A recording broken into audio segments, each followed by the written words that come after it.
12 years ago, the Supreme Court rested its decision in Citizens United on the false predicate that effective disclosure, their words, effective disclosure, would let voters know who was speaking to them.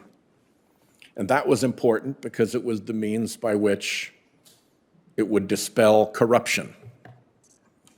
Well, instead, a torrent of dark money, a tsunami of slime, it has been called, washed into our politics.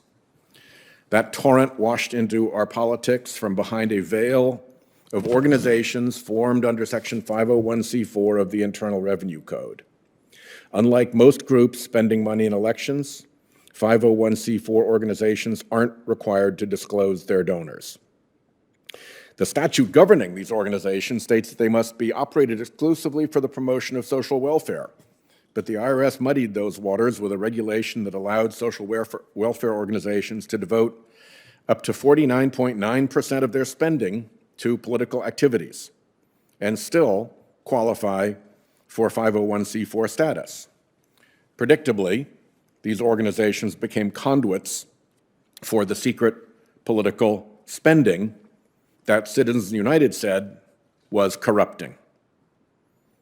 In the decade preceding Citizens United, 501c4 organizations spent $103 million on political expenditures. In the decade following it, they spent over $1 billion. It was a hell of a tsunami. The dark money flowing through the 501c4s got darker. As soon as the IRS sought to review the explosion of these political groups after Citizens United, dark money interests whipped up a scandal, claiming the IRS was unfairly targeting conservative groups for scrutiny. Let's set the record straight. This is false. An exhaustive 2017 report from the Treasury Inspector General for Tax Administration found no such unfair targeting of conservative groups, as did a bipartisan investigation from this very committee. And I ask unanimous consent that the Treasury Inspector General report and the Committee on Finance, United States Senate report be put into the record here. The damage was nevertheless done. The fake scandal cowed the IRS, and an appropriations rider in place since 2015 blocked the IRS from promulgating regulations to clarify political rules for 501c4 organizations. This means groups flout limits on political activity with little risk to their tax-exempt anonymized status. As early as 2012, a ProPublica investigation found that roughly 3 in 10 of the 501c4 organizations they surveyed reported to the FEC that they had spent money on electioneering, but reported to the IRS that they had spent no money to influence elections, either directly or indirectly. It's hard to see how both statements could be true. A report out last week from the Citizens for Responsibility and Ethics in Washington describes several recent examples of this problem.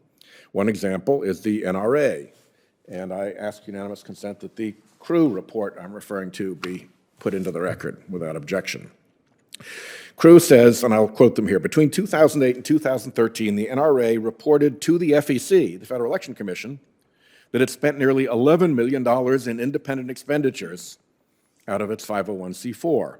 In 2012, it reported making $7,448,385 in independent expenditures, more than half of which were spent opposing Barack Obama or supporting Mitt Romney in that year's presidential race. Remarkably, the NRA told the IRS under penalty of perjury that it spent absolutely nothing on political campaign activities between 2008 and 2013, nor did it file a Schedule C disclosing details of its political spending. Despite all this open and notorious predication for investigating whether there were false statements made, there's no sign that the IRS is doing much enforcement.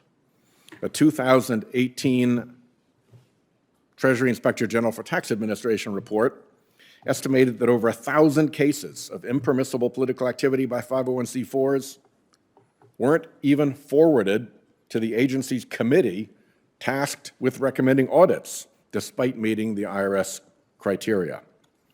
According to a 2020 GAO review, the IRS between 2010 and 2017 conducted only 226 examinations involving impermissible political campaign intervention. Of those, only 6%, a total of 14 examinations, involve 501c4s. That's fewer than 2 per year in the middle of that dark money tsunami.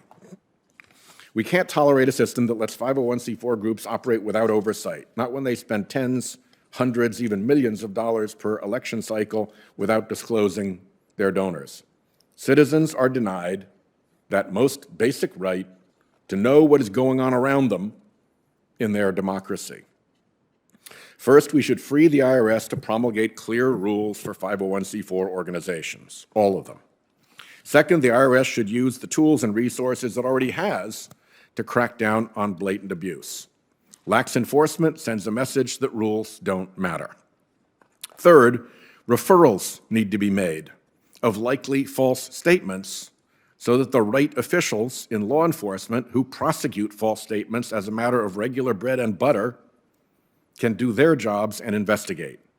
We are aware of no referrals at all to DOJ despite years of crew, ProPublica, and press reporting of these flagrant discrepancies. I hope that colleagues will join me in untying the IRS's hands and providing it the tools and resources to enforce its most basic rules. The premise of transparency in Citizens United has been violated for far too long.